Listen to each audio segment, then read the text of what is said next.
We're joined today by Aman Jabi. This is an interview that I've been looking forward to for quite some time. Aman has the most comprehensive and amazing knowledge that I've seen of the structure of the incoming central bank digital currency, what they're doing behind the scenes to set up all this infrastructure, or the fact that they already have it in place.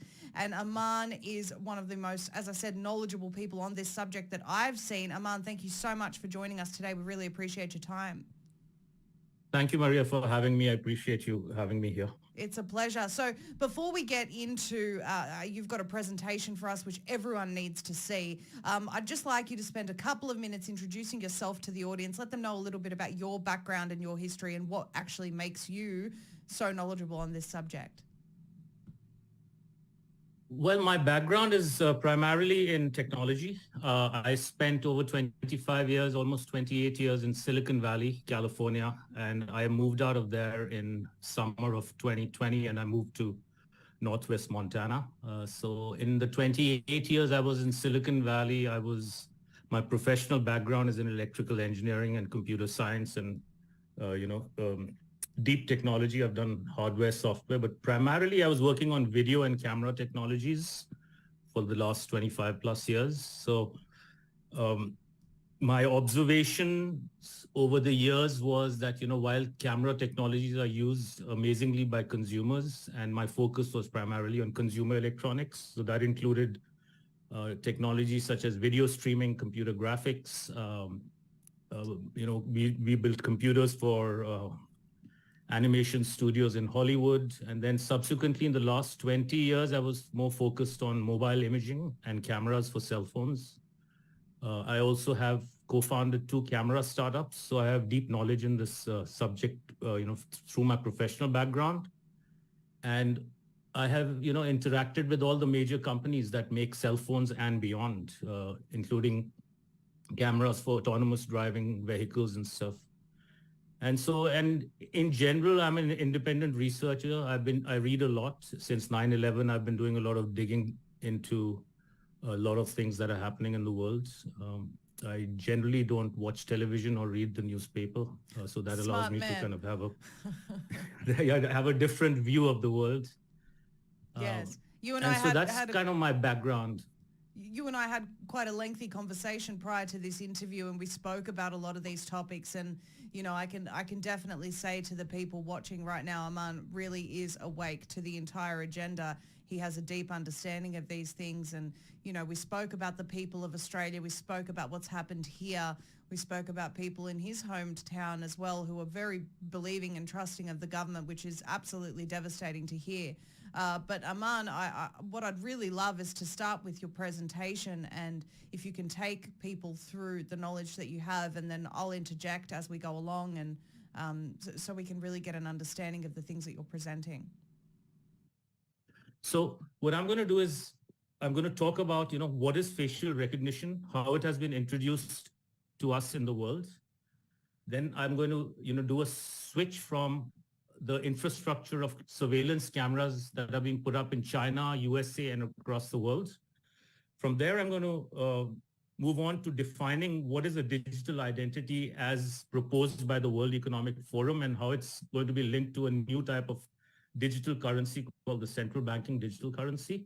And then from there, we can talk about, what's happening in our local areas. So I'll touch upon Montana, and you can also, add stuff, what you're seeing in Australia. And then from there, there'll be other little linked topics like social emotional learning, and how, human capital index is going to be manipulated for making money for, Wall Street and the trillionaires. And then we'll talk about, solutions from there. So Brilliant. That's how I'm going to proceed. So how does facial recognition work, right? When you pick up many of the smartphones today have a 3D camera in the front. And what happens is that 3D camera has a little bit, a laser or an LED invisible projector that projects a dot pattern on your face or some sort of, other pattern. And then that pattern gets uniquely distorted for every person's face. And then there's an invisible light camera that picks up that distortion and then is able to identify, key points on your face and uniquely identify that, this is Aman or this is Maria. So that's how facial recognition works. And it's been sold to us as a benefit because it's very convenient. I don't have to punch in a 4 or 6 digit code into my phone every time I want to use it, right? Yes. So that's how facial recognition was introduced to the world. And many of these things, many of these so-called technological advancements have been introduced under the guise of convenience, but what they're actually leading to is, as you said, a digital prison. That's right. And so they give us the carrots, right? If you go back 20, 25 years, consumer electronics, computers, cell phones, and other gadgets, video games, they're all kind of subsidized, very low cost so that they are able to permeate every corner of society. So like even, people who are not very well off, they have all these gadgets. So they're sold to us as the carrots. And it's for convenience and it's also for safety and security, right? And it's to catch the bad guys. And, as a society, we tend to kind of accept all the carrots. But by the end of the presentation or even halfway through it, you'll see how the sticks are coming if we don't watch out. And they've already started and most people are, they don't know what's coming. Indeed. So if you go to China, Big Brother has already met big data, right? They already have facial recognition, which is connected to social credit scoring, and that directly lends itself to a control system. And they've already announced it in China for many years. I was in Shenzhen, China in 2019, 3 years ago for an optical conference. And every corner you go, intersections, streets, buildings, indoors, outdoors are just littered with cameras. And there are screens everywhere, and they are telling you that we are watching you. And we are watching you, and you will be okay with us watching you all the time. And so people have become very compliant in China, right? And so you can then control the social credit system. It's like a feedback system on how people behave. And this is how compliance has been achieved in China. Now, they're already doing this in the Western countries. It's just that they haven't told us yet. So our social scoring has already started. Our carbon tracking has already started. I was in India recently, and when I got my receipt from United Airlines, it had a carbon footprint of 3.3 tons each way on the receipt. So yes, the conditioning's already started, and we're talking here in Australia about banks starting to notify you about your carbon footprint on your transactions. So that conditioning, you're absolutely right. We're already in that system. That's right. Right. So but the narrative in the Western media is that, privacy and freedom have gone in China, right? And the social credit system is a control system in China. And implicitly, we in the West are free, but that's really not the case. But the narrative is there, and it gives people the illusion that all the surveillance being put up in our cities and our towns in the Western countries is for security and safety of the people. But what is not said is that per capita cameras in America are greater than in China. We have 50 million tethered surveillance cameras in the United States connected to the internet and therefore to AI. And by 2025, $2 trillion would have been spent on cameras and the surveillance infrastructure of smart cities, right? London is ranked number 3 in the world in terms of number of cameras per 1,000 people, right? So the infrastructure is in place and is expanding. So if people, look up and they keep their, wits about them and go out in your towns and cities, you'll see more and more surveillance infrastructure being set up. And it'll all be sold on the pretext of safety and security of the people. I didn't know London was ranked number 3. That's very interesting. That's right. And New Delhi, India is ranked number 1 in terms of cameras per square mile. Wow. So there are well over 500,000 cameras in the city of Delhi. So just think about that. So while the world was sleeping, when COVID was announced and people were locked down and the fear porn was, blaring in every, television set and people were quarantining, they were installing cameras and surveillance infrastructure. A report that came out earlier this year, by end of 2022, there will be 1 billion surveillance cameras tethered and connected to the internet in the world. And if you take mobile cameras and other cameras, that's greater than 20 billion data collection cameras in the world. So that is the kind of surveillance that is being, unrolled onto the world. And this is by the end of 2022. So these are not for, us. This is not just to catch the bad guys. This is much worse than surveillance. This is data collection. That means everything you do will be logged and tracked and analyzed, and then it'll be used as a feedback loop to change your behavior and compliance. And this is So think about that. Being fed back to an AI machine that's already been programmed, as you said, with that feedback loop to change your behavior. So it is already, I mean, everything's already been programmed into this AI to be able to achieve that. It's been programmed and continually being improved. Yes. So basically what we have is, eyes in the sky and eyes everywhere. Eventually, it's already started, but it's going to be permanent once they will be tracking your eye movements continuously when you're in front of a cell phone or you're in front of a computer. They already do that, many apps, yes, but that's going to become prevalent. Right? So in the old days, what was surveillance? A bunch of cameras around the city, and there'd be people sitting and watching these LCD screens or LED screens for, thieves and all.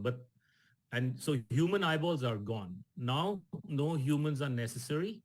All the monitoring will be done by smart artificial intelligence security guards that are watching us at every moment. And so you're being, literally, they're listening in, they're watching, they're analyzing, they're logging, they're learning, and then it repeats the cycle. I have a question, Aman. You mentioned sort of 20 billion devices around the world.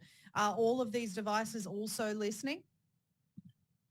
If they have a microphone, chances are they are listening. Like your cell phone is listening. Of course. Like the Zoom call is not only listening, it's recording, analyzing our discussion. And we are being scored by AI as we speak. And since I'm talking to you and you're talking to me, our social credit score is being reduced in real time as we speak. So when are we not alone? Pretty much never, right? And if you have devices in your house, such as Ring cameras and all, those are all tracking devices. But let me introduce to you a term called the panopticon, which is a kind of a circular prison. And this is a picture from Rhode Island, one of the states in the United States of America, back from the late 20s. And this is a circular prison where the guards are in the middle and they can watch pretty much all the activity going on in each prison. So all the prisoners know that the guards can watch them at any time. Where we are living is in a digital panopticon, right? And instead of there being security guards, there's computer vision, cameras with computer vision, and artificial intelligence. So everyone is being monitored everywhere all the time. And so this has been put in place already. And a few years ago, I was, at a venture capital summit in New York City, and this term was introduced called the Internet of Eyes. And I found it kind of not creepy, but I was kind of curious as to why this term was there. But literally now everything is falling in place. It's the Internet of Eyes. There are cameras everywhere at intersections. All your automobiles are spy vehicles. They have cameras inside and outside. Tomorrow, by 2025, there'll be an average of at least 16 cameras in every new vehicle. And once you have autonomous driving vehicles, there'll be radar, LiDAR, as well as cameras, and some might even have sonars. They have cameras in space, looking down at the Earth, counting trees, and mapping digital IDs to trees. They have cameras in drones, license plate readers, cameras inside your car, cameras in bus stations, airports. So you're being tracked everywhere. So this is the Internet of Eyes. Did you just say mapping digital IDs to trees? Yeah, every tree and plant, all of nature is going to be mapped digitally. And eventually we'll be getting pushed into the metaverse. Well, digital IDs with trees are going to be, sorry? Well, this is fascinating to me, because what they're doing, Aman, is they're currently shifting, all humanitarian causes towards climate change and looking after what they call Mother Earth, according to Nancy Pelosi. And they're meeting this month for an interfaith meeting on Mount Sinai where they're announcing their new climate 10 commandments. It's unbelievable what these people are doing. And so That's right. that would mean if they are digitally mapping every tree, every plant, then that would also be able to impact your score should you interact with one of these trees or plants or harm them or, emit too much carbon affecting this plant, or so they say. This would also impact your social credit score. There really is no escaping from this surveillance. Yeah, we'll talk about that, about the escaping part towards the end. But Sure. In general, you're right. And they're doing a lot with trees and nature. That's a new presentation onto itself. Right. I'd love to have you back to talk more about that at some stage, but please do go on. Okay, so as I was saying, if you have technology at home, you have eyes and ears at home. And so each of us is helping Big Brother if we have technologies from companies like these. If you use Google products, Samsung products, Facebook, Microsoft, or Zoom call, for instance, Apple watches, they're one of the worst things to have. The Ring cameras, they track every device on your network, its location, its movements all the time. And of course, if you have a Ring camera, as the camera's generations improve, they are also identifying when you're coming home, when you're leaving, who's coming to visit you. So all the tracking is going on and the scoring is going on even when you're at home. So I'll just make a switch to, these LED lights. I started to notice in San Francisco 2.5 years ago that a lot of the, the low pressure sodium, the yellow halogen type of lights, they started getting replaced by these very bright array LED lights. And yes. Have you seen that in Australia? You must Everywhere. have seen it everywhere. Everywhere. Yeah. And they're putting it up like literally in the denser populations every 30, 35 yards apart. It's really horrible. I live in Montana, which is in Northwest Montana, relatively, lower population. But in the closer towns and cities, they have a lot of these, and it's really putrid, right? And these are called smart lights and smart poles, which are an integral part of the smart city infrastructure. They all are wirelessly communicate with each other, and then there's fiber optic cables under the ground, which are then connected to, 5G towers and to other communication facilities nearby. So and what they purpose also do will they serve? They're basically, it's an open air concentration camp for surveillance, as well as I'll show you, it'll be weaponized. These can be weaponized, these LED lights. And then they will also host all sorts of sensors in the name of climate change and global warming. Right? So here's an example of a smart pole. They'll have noise sensors, and it's for noise pollution, but actually it's really for listening people's conversations. Of course. They'll have people counters, they have surveillance cameras, they will have public address systems, like in Auschwitz concentration camps where, the soldiers are giving orders to the, to all the people who are the prisoners.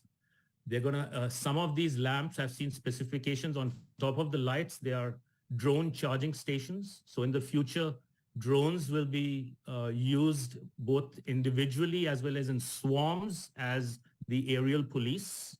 And I've done, there's a lot of information available on DARPA and other websites on these drone swarms and how they're going to be used against, enemies of the state. Yep. And I'm not surprised, Aman, because what they've done, number one, they've killed off a huge portion of the police force, either by forcing anyone with a conscience to resign or, those now dying due to injection injuries. And God only knows what sort of control they're going to have over people with whatever's in these injections. And on top of that, they don't even need a huge police force anymore because we're going to be controlled and policed by AI. Right. That's right. And also, I mean, if you notice in America, there's been a lot of talk about defunding the police in Yep. the last 2.5, 3 years with, it's all these false flags that they keep coming up with, and then they change the narrative on certain agendas. Yes. But one should know that I think the takeaway is these smart poles and smart lights are an integral part of this a smart city grid that they are building everywhere. They communicate with each other. They are wirelessly connected, as well as, some of them are connected through cables underground. They will, some of them may also assist in autonomous driving vehicles in the future. And they're putting smart cables under the roads and all. And so there's a lot of technology going inside the ground and on top through these lights, right, in order to achieve a lot of the surveillance grid integrated with 5G. I can't even begin to imagine how harmful all of the signals that these things are emitting are. I mean, we already know how harmful 5G is. Imagine when we have all of these constantly emitting and communicating with each other. It's horrible. It's very harmful, as well as these blue LED lights, at the frequency or wavelength they are at, they're extremely harmful to the eyes. And in addition, I've noticed that they don't even have diffusers on top of them. So you can't look up at these lights. They're designed to make humans look down. Wow. So by default, they're designed to really hurt your eyes. And then I'll show you another slide on how they can be used directly as weapons. Please.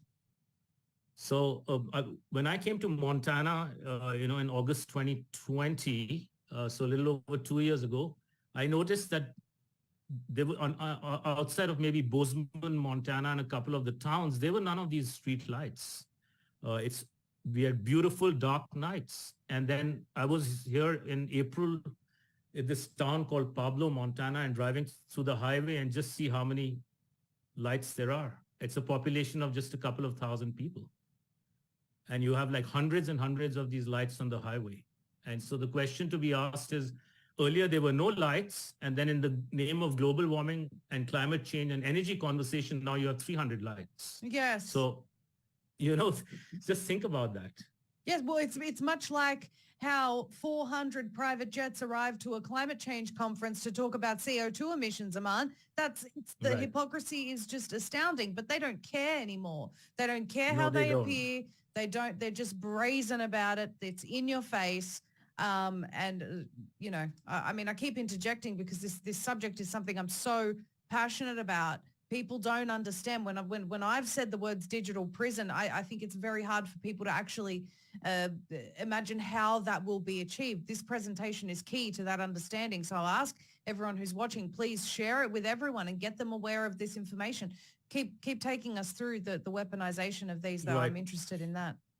So I started, this picture on the right side I got from somebody in Canada on Facebook, and I haven't seen these anywhere in Montana yet, these multicolored lights, and I started to dig deeper, and I noticed that there's something called a puke ray. It's an LED incapacitator, where you have this, think of it, this is an LED gun, which is able to emit different frequencies of light at a very high rate of change. So when you do this at a very high frequency with different lighting, and if there's a human being that's in the vicinity and looking at these lights or near these lights, you can get intracranial damage. You can hurt your spine. You can get sick.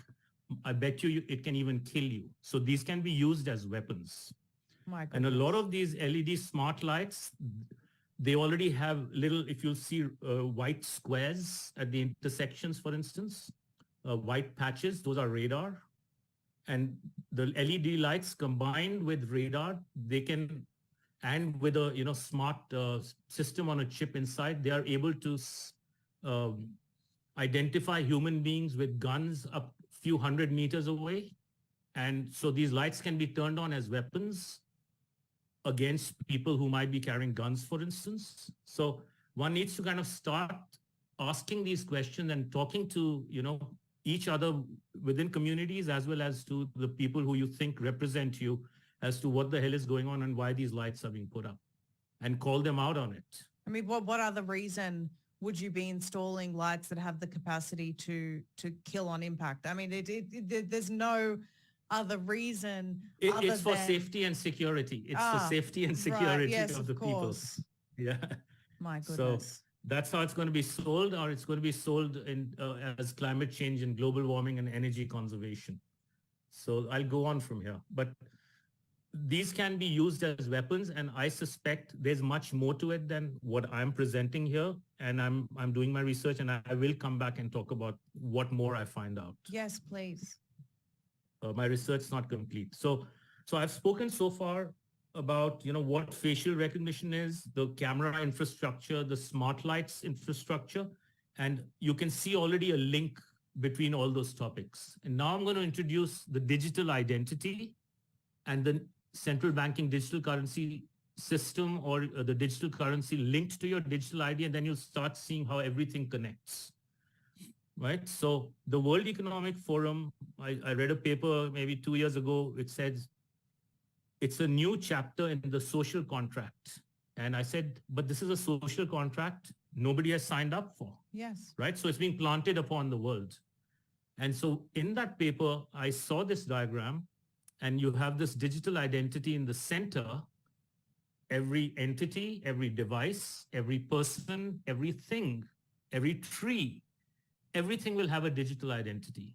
And that digital identity is going to be used to unlock your access to financial services, healthcare, telecommunications, government programs, social platforms, logging into the internet, travel and mobility, just everything you do in your life, you need your digital identity to unlock it. So by default, a digital identity implies that you're always in a digital prison.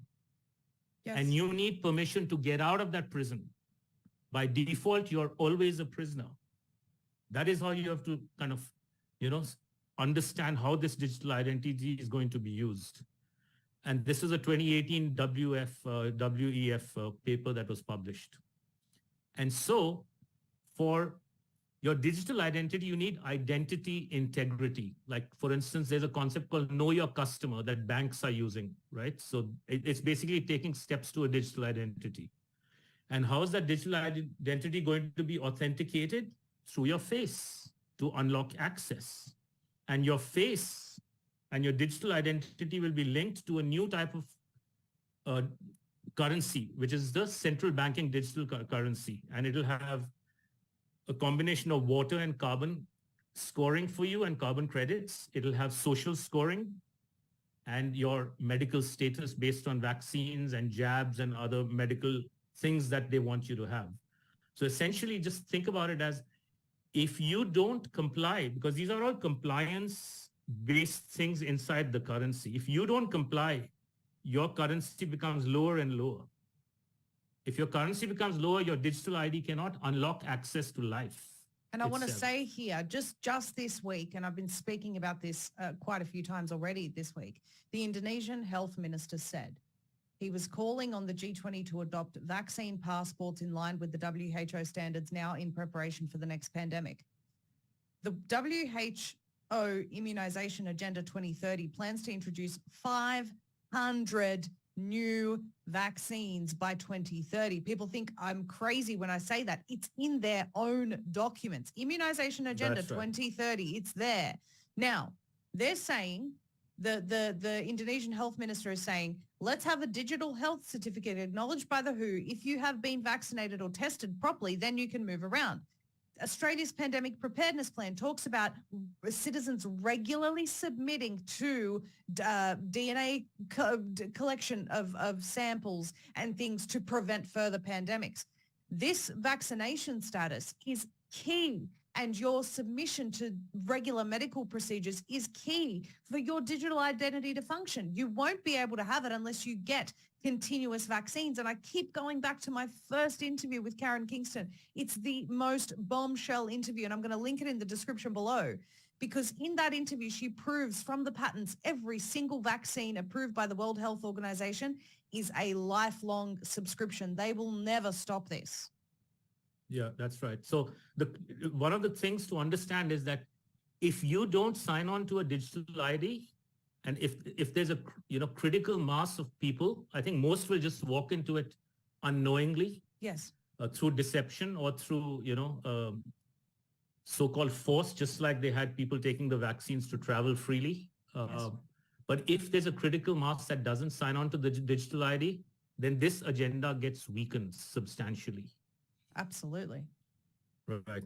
So one needs to therefore understand in conclusion is that the digital ID is really your ticket to being in the digital prison permanently. Forever.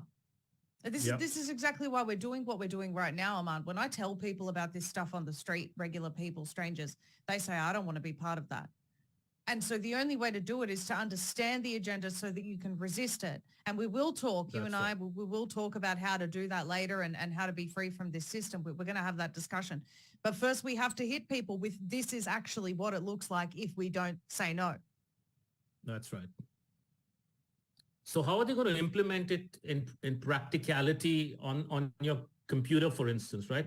There's a new, relatively new concept in cybersecurity protocols called zero trust. So by default, since you have a digital identity and you're in a prison, you are by default a criminal.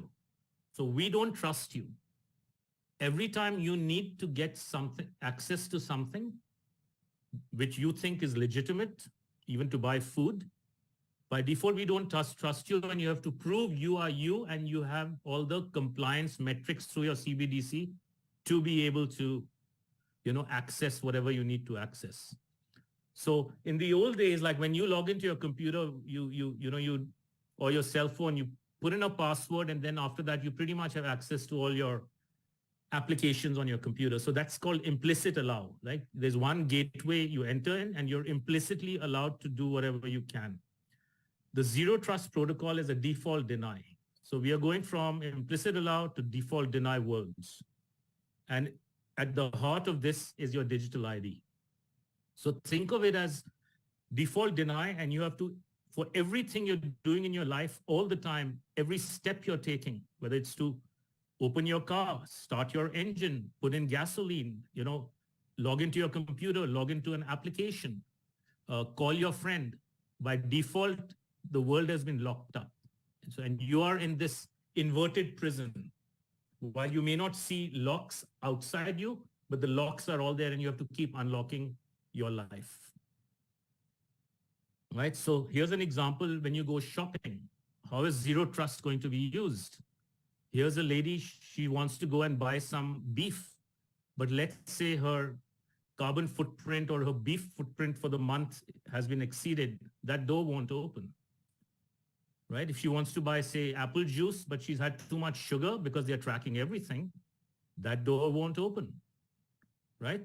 And at the heart of this is your digital ID, and the whole concept of digitalization, which is a relatively new term also coming from the World Economic Forum, it means conditional access. So to access anything in life, there are conditions. This is all linked to your digital ID. It's all about being a prisoner all the time.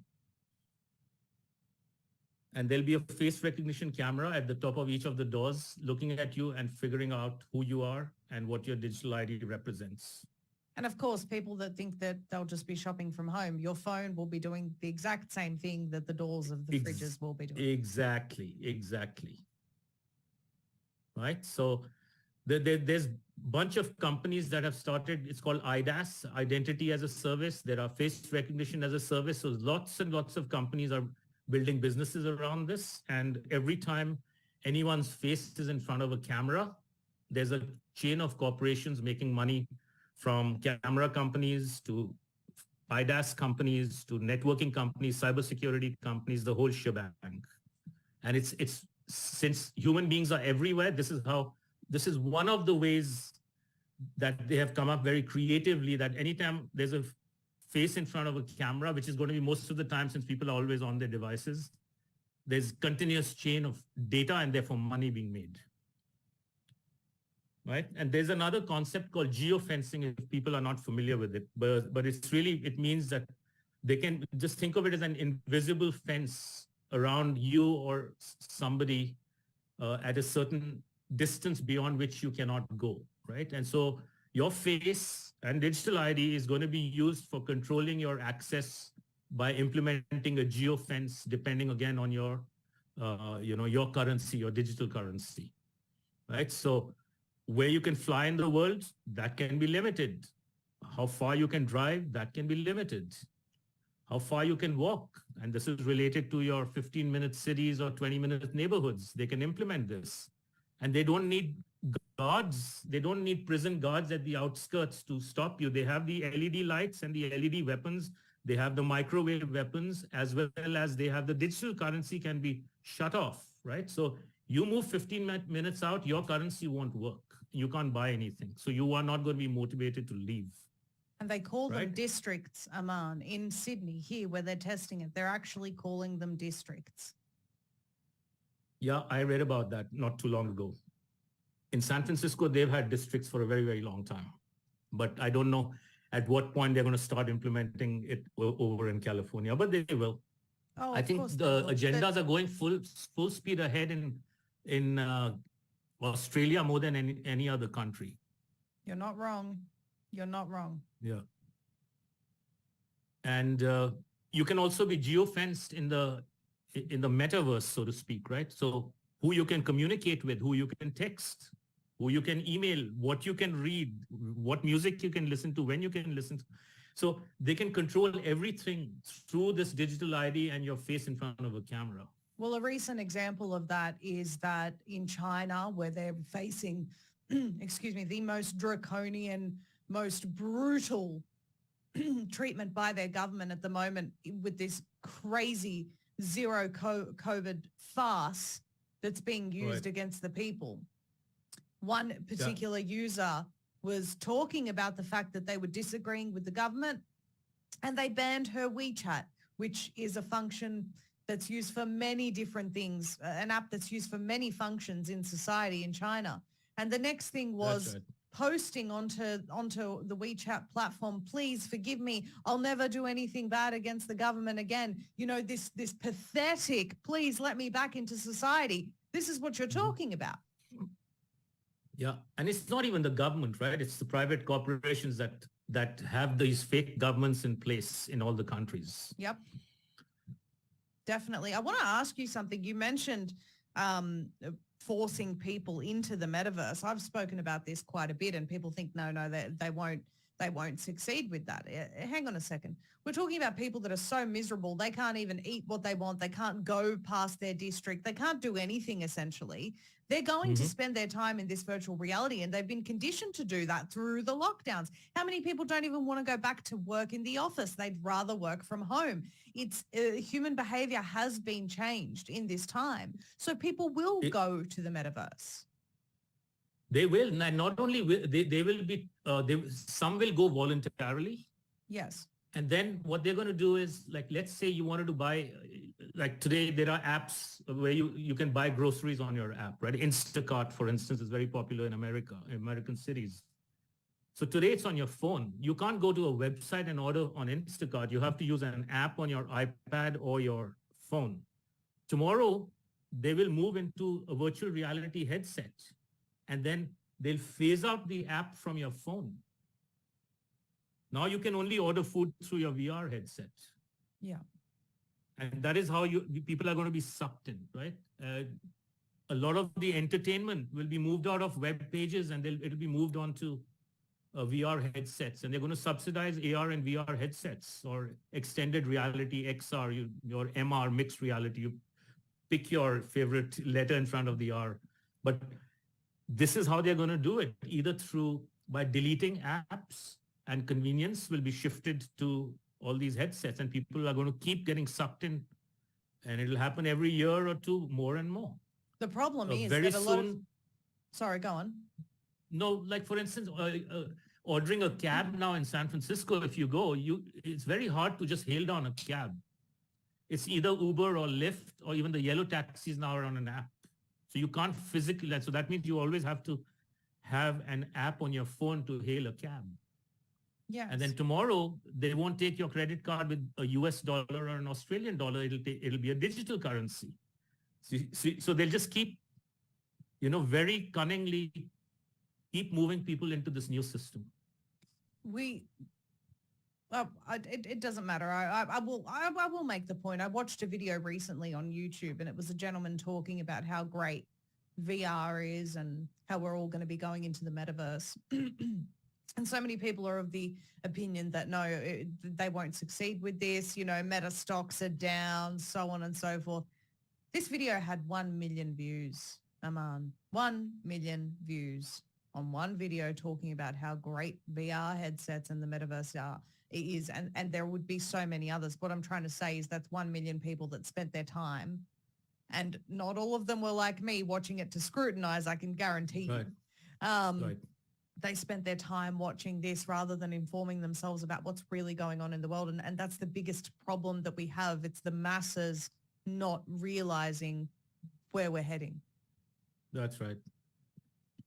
But one can only realize it if you kind of take the time to,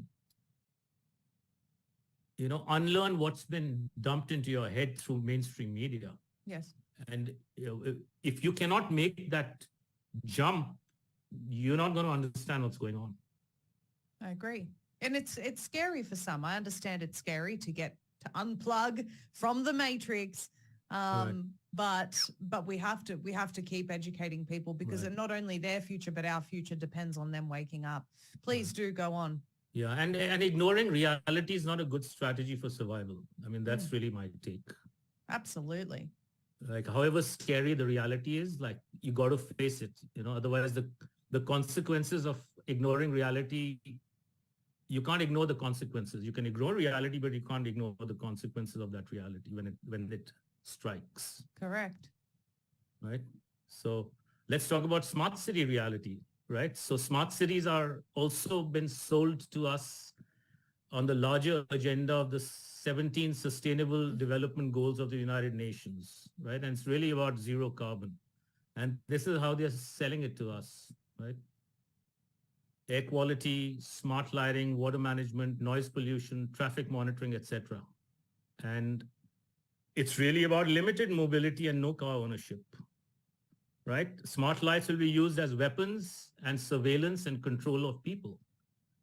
Water rationing, right? Speed surveillance. The microphones are not for testing noise pollution, right? Traffic monitoring is really about tracking mobility. And electricity, gas, and heat will be rationed also. And they're coming for controlling all the energy in the world and rationing it. So the quality of life is going to reduce, even though all the SDG 17 goals have very cute, phrases that they use to improve life. Cute. So that's what they do because these people understand the power of words and phrasing. And so they use these. Yeah, no poverty. We'll just make everyone poor. Yes. Right? Yes. No hunger. We'll just give everyone fake food and stop all the, food production in the world. So, it's just amazing. And yes, I know a lot of people who are, in my family and extended family, and nieces and nephews, they're all working on some projects on sustainable development goals all around the world, and they think they're doing great for the world. And it's just amazing. And at the heart of this is your digital ID, because digital ID with cameras, smart city infrastructure, the LED lighting, and 5G networks are all integrated in order to track all the activity of everything in and around smart cities.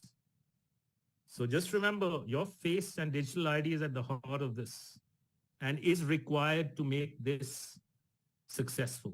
So what happens if someone says, no, I'm not going ahead with the digital ID, Aman? Then you don't get into the new matrix, and you have to find a way to survive outside that new matrix. I'd like that option, please. Right. And so if you can find enough, I'm not saying it's an optimal solution because of the way they're trying to control energy sources, petroleum, gasoline, natural gas, propane, etc. If they can hoard all that, we have to find a way to, have energy sources outside of what they manage to hoard. But we'll have that discussion. Sure. I want to finish. I think I have maybe 5 or 7 more slides, and I'll finish this off. Sure.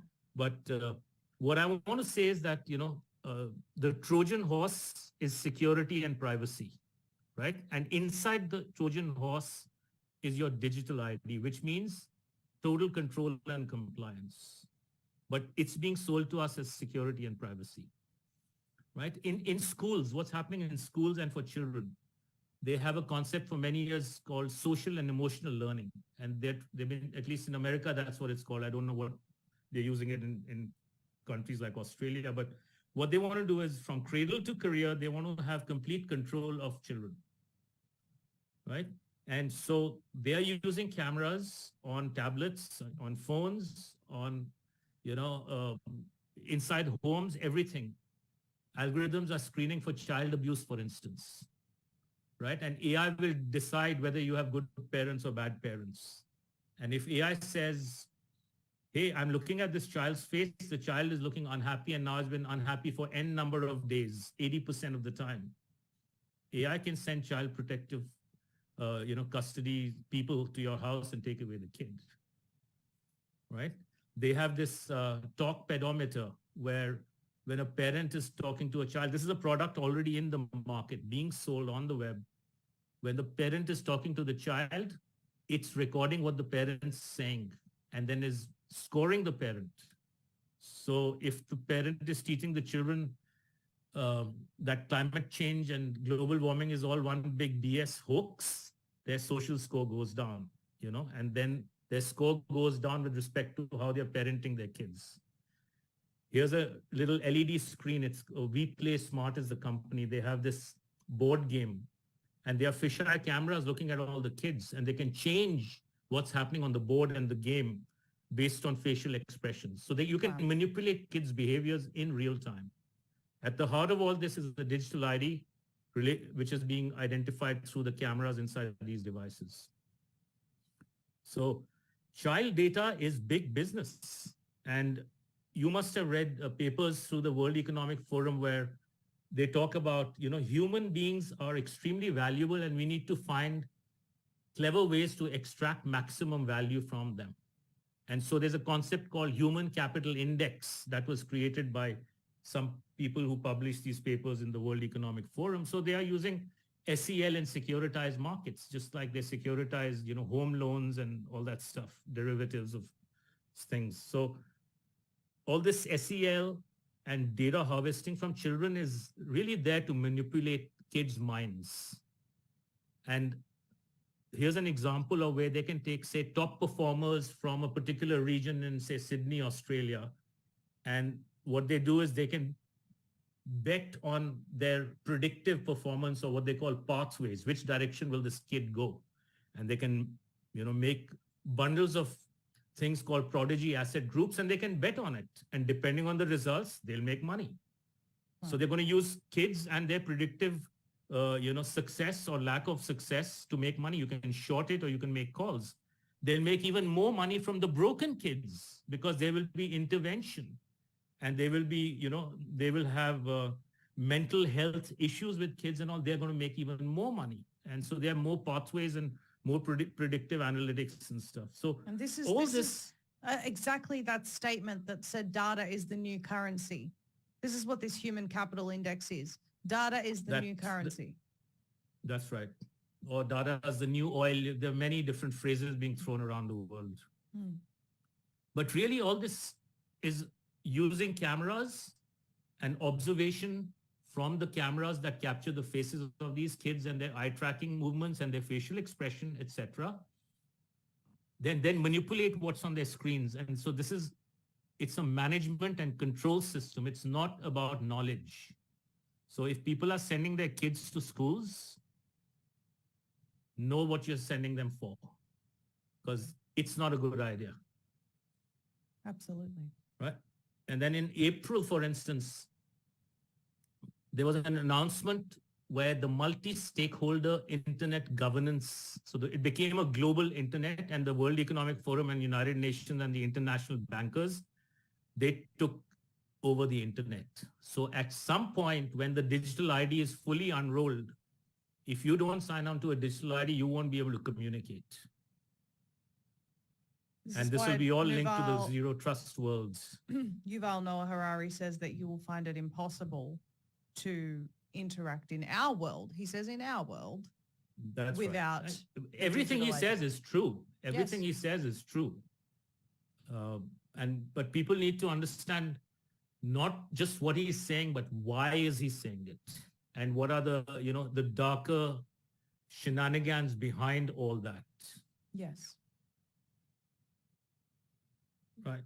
So again, yeah, as I said, without a digital ID, at some point in the next few quarters or few years, we may not be able to communicate with each other through the traditional means of the internet. So when I came to Montana, I've been trying to, raise awareness by talking to a lot of people. And I've also tried to kind of talk to the Montana state legislators that facial recognition is going to be directly related to loss of freedom. Because I started seeing cameras at intersections coming up in all the major towns. Smaller towns, there aren't yet there, but they will come. Every retail store, hospitals, facial recognition cameras there, smart city lights are on all the highways, parking lots. It's really horrible. There's a study on facial recognition technology happening in our state legislature. And I have spoken there and communicated to them that it's one big red herring, because banning facial recognition through government is not going to stop facial recognition, because it's all happening in private corporations. And Yes. it's happening in the cloud outside of the state, on Google servers and Amazon servers and Facebook servers and beyond. So this is just to give the illusion to the people, because people who are blindly believe in government, that there are some free people in government that are going to save us from facial recognition and digital ID. They keep going here and saying, please, ban facial recognition in Montana. They don't understand that it's nothing to do with banning it in Montana. Right? Here are a few pictures I took locally here, in the Flathead Valleys, the area that I live in.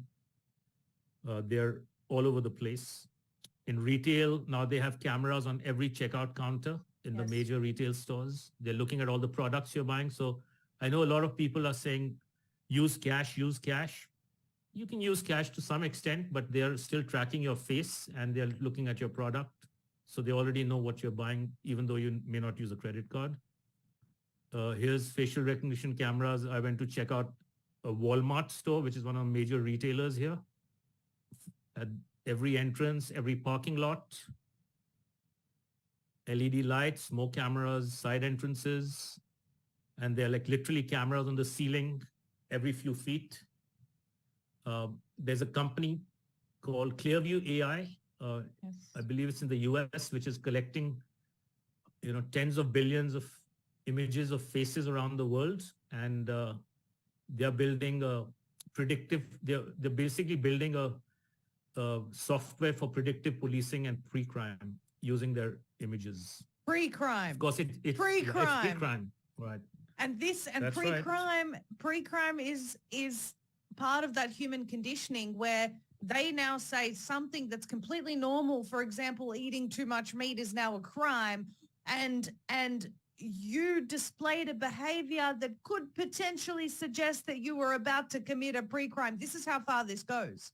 And so actually it goes further. It goes further. So it goes further because this is based on predictive analytics, right? They're already starting prescription analytics. So they can predict what they want somebody is going to do, but they can also prescribe behavior through control of what's on your screen and other things, and what's being shown on your screen, your Instagram feed or whatever. So it goes on and on and on. Yeah. Yes. So who are these agencies? Basically the stakeholders, right? And there's another company called ID.me that is doing public. It's like a private partnership, what they call P3s. And it's partnering with all the state governments to authenticate and prove that you are you before you get your, social security check or your health coverage, etc. And their tagging line is no identity left behind. So it's for equity and inclusivity, your digital identity. The same thing that the World Health Organization Immunization Agenda 2030 says, no human left behind. vaccine right. equity, vaccine equality, the same language. Yeah, the same language, and it's so easy to, it's so puke worthy, as I say. That Yes. language is so puke worthy and it's so repetitive and it is so transparently bullshit, pardon my language, but it's really amazing. I don't disagree with you, Aman. I don't. Yeah. It's unbelievable. So this is what they're doing now. If you want to get these services through state governments, not only do you need a password, they ask you to upload your passport or your driver's license, and then they make you take a video selfie and attach it before they authenticate who you are. That's the kind of stuff they're doing now. Yes. And just for everyone thinking, you know, with every little step, with every little increment that has happened, Aman, people think, oh, well, it's just technological advances. Oh, I don't want to do this, but, you know, for the sake of just getting it over and done with. And meanwhile, they're collecting a database on your behavior that's going into the most advanced AI systems that you can't even fathom, to engineer and change your behavior. And for the people watching this broadcast, they're definitely people that don't want to be controlled. So I know that they'd be keen to remove themselves from these systems ASAP. But the problem that we face, Aman, is that we need broadcasts like this to understand the level of the agenda. So how do we get around this? So we're coming there. I think once we accept the digital identity, it's game over for humanity. Because what we are doing is we are going to go from, so currently we are also in a slavery system. Many people don't understand that. But since they've given us the illusion that we are free in some Western countries and maybe some other countries, we generally believe we are free, even though we are not. But we are currently in a debt slavery system. Yes. And what is being introduced is an identity slavery system. So there's a transition happening from debt slavery system to identity slavery system.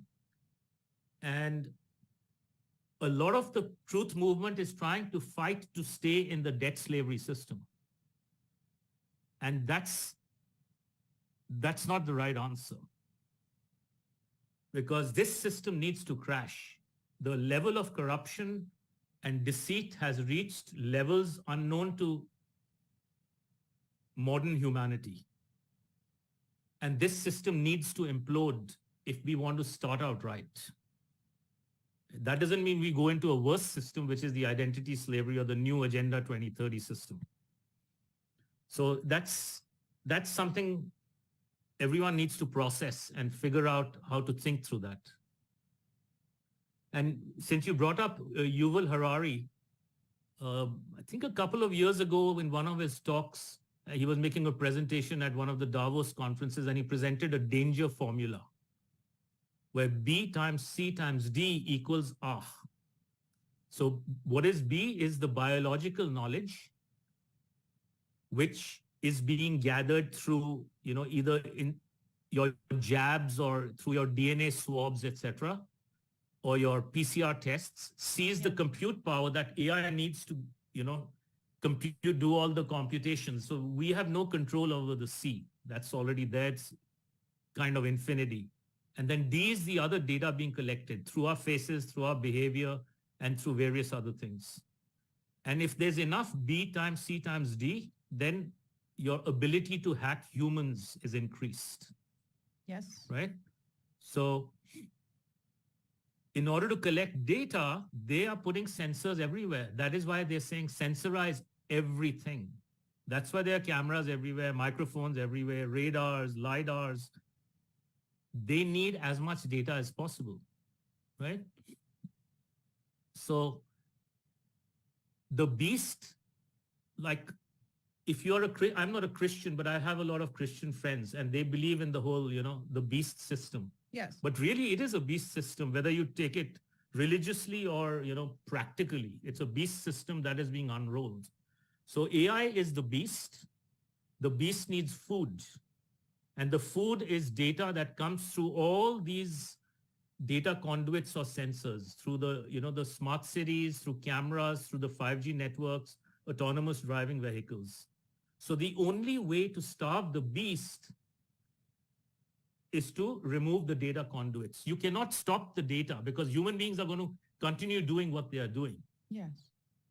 So, but what we can do is get rid of the sensors. And if we can achieve that, we make a serious dent into this beast system, because that's where the beast is getting the food. It's very important to understand that. No amount of laws, legislation is going to stop this. It has to be done by the people. I agree. The answer has always been the people. Yeah. So just to summarize, cameras are used to take pictures of your face, videos of your face, and identify you through facial recognition, which is sold to us as security and privacy. Your facial recognition directly links you to a digital ID, which is linked to a central banking digital currency, which your currency is actually, people have heard the term blockchain. All the data about you is sitting on blockchains in the back, and it's linked to your digital ID. So literally, the blockchain linked to your digital ID is your digital leash. This is your digital prison. And this will result in the final lockdown of the human race if we allow this to happen. The final lockdown. We may just call this interview the final lockdown, Aman, because you're absolutely right. This is the nail in the coffin for humanity. That's right. It really is. Have we got more slides to go through, or just I think it's the last one or two. Sure. That's it. Go for it. This is what I present here, the call to action. I try and talk locally to groups here, different groups in Montana. I spend more time meeting people and getting groups together and talking to them in person than I do online, because I believe that your local groups and communities is where you can make a difference much more than you can. Online is good for getting the information across. So, and there'll be more people that will learn, but the action has to be local. Right? So this is what I basically present is, at the very least, look up and observe. They're putting all this infrastructure in place, and they do it incrementally, and they do it overnight. But everyone needs to understand what's being put up, the rate at which it's being put up, and why it's being put up, and what will be the consequences if we don't find a way to undo all this. Right? Parents need to understand what's happening to the kids through this, the information I presented, and dig even deeper. But cameras are coming up everywhere in schools, colleges, parking lots, hallways. They're being monitored inside the classroom, outside the classroom. And the question to ask is, who installed, authorized, and funded this surveillance infrastructure? I know, but I think that question needs to be asked, and people need to, figure out the answer for themselves. Because once you get onto that path to finding these answers, you learn a lot and understand how this agenda is being unrolled. And I truly believe that the more knowledge that you have about this is why I always say to people, I know that the information can be overwhelming, but you said it at the beginning, Aman, if we don't face reality, we can't do anything about it. And we have to come to terms with what's happening so that we can empower ourselves and take the necessary action to be independent of this system. Now, we're going to talk about a couple of those solutions as soon as you're done with your slideshow. I want to also show an article from Forbes to the audience, and I want to get your take on this, Aman, but please finish your presentation first, and then we'll get into that. Yeah, so essentially, I basically tell people, we, the people, haven't asked for these monstrosities, and we don't want it. So why are they being put up? Yes. Right? So in conclusion, there are silent weapons that are pointing at the human race all around the world. And there's an infrastructure being put into place where we will be in invisible chains permanently. And we need a critical mass around the world to recognize this and do something about it. And that concludes my presentation. I agree with you 100%, and we thank you for sharing that with us. Okay, so I want to take people through this article from Forbes. You can't see it on your screen at the moment, Aman, but I'll read it out. It's an article from 2016 World Economic Forum. Welcome to 2030. I own nothing, have no privacy, and life has never been better. Ida Orkin. And she goes on to say, welcome to the year 2030. Welcome to my city, or should I say our city. I don't own anything. I don't own a car. I don't own a house. I don't own any appliances or any clothes.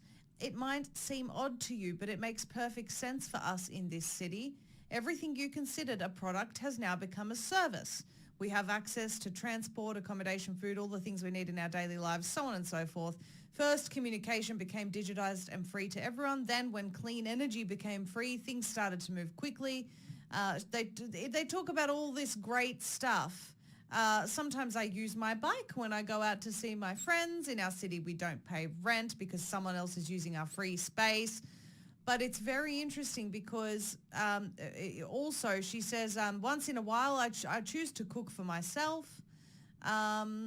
Shopping, I don't really remember what that is. For most of us, it's been turned into choosing things to use. AI and robots took over so much of our work, so on and so forth. But here's the thing.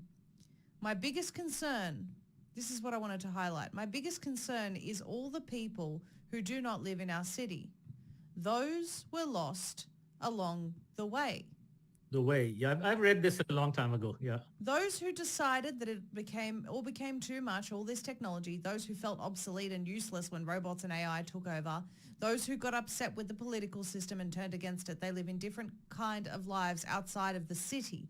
Some have formed little self-supplying communities. Others just stayed in the empty, abandoned houses in small 19th century villages. Now, I want to get your take on this, Aman, because I don't know. People have been talking about breakaway societies, exactly what you're talking about, forming those connections within the communities, trying to wake people up. But do we also need to be focusing our attention on building these breakaway societies, just like this, article says, the people that were lost along the way living in their little communities? What do we make of this? That's a more complicated kind of discussion. I mean, you can. The point is that let's say you form a community of, say, 30 people or 50 people, right? We are going back to the Stone Ages to some extent. Like, let's say you build a commune and you are able to grow your food and you're able to sustain yourself through firewood and heating, depending on where you are, and you have a well where you still have access to water, but they're trying to take that away. It doesn't solve the problem. You see, what you're doing is you partly help them achieve their agenda for yourself, because without an automobile, without gasoline, you are not traveling way too much either. Right? And you are not going to have access to their electrical power plants, getting electricity in your home, right? So if you don't enter the matrix, and while you don't have a digital ID and don't enter the matrix, you are helping their SDG 17 achieved goals to some extent. Because we are all going to be poor in that new system. We are all going to be relatively more hungry in that new system, etc., etc. So I don't believe that is the true answer. It may be a temporary answer. I think where I'm thinking is there's a lot of things to connect, but I think it's really important for the people who are on the journey to learning the truth to understand how we came to where we are today. That's really important. Because if we don't understand that, then after all the turmoil that's going to happen in the coming years, and say for the people who come through alive, can we build a better world? But we can only build a better world if we understand how we came into this horrible place in the first place. And this has been a multi-generational, multiple 100 years of treachery and deceit and trickery that has allowed us to arrive where we have as a human race. and as a civilization. You're absolutely right. And I've often said, if we're successful, we need a complete restoration of the way that our societies operate. We need new education systems. We need new financial systems, whatever. The entirety of society has to be rebuilt without the influence of big pharma, without the influence of big tech, and perhaps for some time returning to the Stone Ages. So be it. We're adaptable human beings. We can make it happen. But Aman, your solution at a local level is one that I really respect and appreciate. So just talk to people a little bit more about what you're doing at a local level and how they can actually start doing this in their own areas. Why is this the most powerful way? It's okay. Okay. It's not necessarily the most powerful way in every place in the world, but it's powerful enough to some extent in where I am. I live in a northwest part of Montana. Population is relatively low. I'm in the Flathead Valley. I think my county is probably a few thousand people, not even 10,000. Maybe it's 10,000, 15,000. The entire Flathead Valley of, few hundred square miles is only 100,000, 120,000 people. I have had direct access to my county commissioners and my sheriff, as well as Montana state legislators. So, I've been able to communicate with many of the right people. In the process of communicating with them, I have discovered that none of them have the power to do anything. I have also come to the conclusion that they don't represent the people. So I think I said in a previous interview with Kate Mason also to Australia that I don't believe that any of the Western countries or any of the countries in the world, is there any corner where there is legitimate representative government of the people? Yes. They're all corporations. Everything has become a corporation, and it's been done through treachery and deceit and through the deceitful words used in commercial law over the several decades. So all our so-called governors and senators and Congress people, they all work for private corporations. So when we go to elections and vote, you're not really voting for your representatives.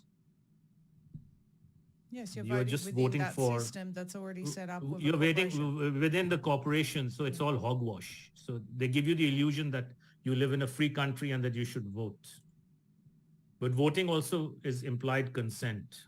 So think about that. So the solution then is massive education at a community level with people. Massive understanding of how this was done to us, and then take back the power as the people. And it starts at a local level. So imagine if you're living in a place with, 500 people, a small village somewhere in the middle of eastern Montana where the population is even lower. Demonstrate that you can build a legitimate form of, I don't even like to use government, right? But a legitimate, structure of how to live well, and then people will duplicate that, and then there'll be links between these groups, and within those links, then trading can start, and we can, with the amount of knowledge that we have already accumulated through history, we will develop into a more advanced society at a rate unprecedented to human civilization in the past. Absolutely. And we've done far more research as well, especially in the past 2 years, and become familiar with all the areas of corruption, become familiar with how incompetent and sinister the pharmaceutical companies are, with how much government just does not function at all as it should. I mean, this is achievable. What you're talking about is achievable, but it requires that mass awakening. And this is what the Truth Movement is continuously calling for. Mass awakening. Keep going. Keep educating people. Our lives and theirs depend on it. That's right. Your freedom depends on mine, and mine depends on yours. It's astounding, isn't it? Yep. Aman, I know that you said that you've been off social media for some time. I mean, not as active as you used to be. But if people want to follow your work, where can they find you? Yeah, I'm not as active. I got onto Facebook actively, a little actively only in March or April timeframe, but I'm not terribly active, but they can find me on Facebook. I have an Instagram account, but I stopped posting on Instagram about a year ago once I started getting censored so heavily there. So I just stopped posting stories there.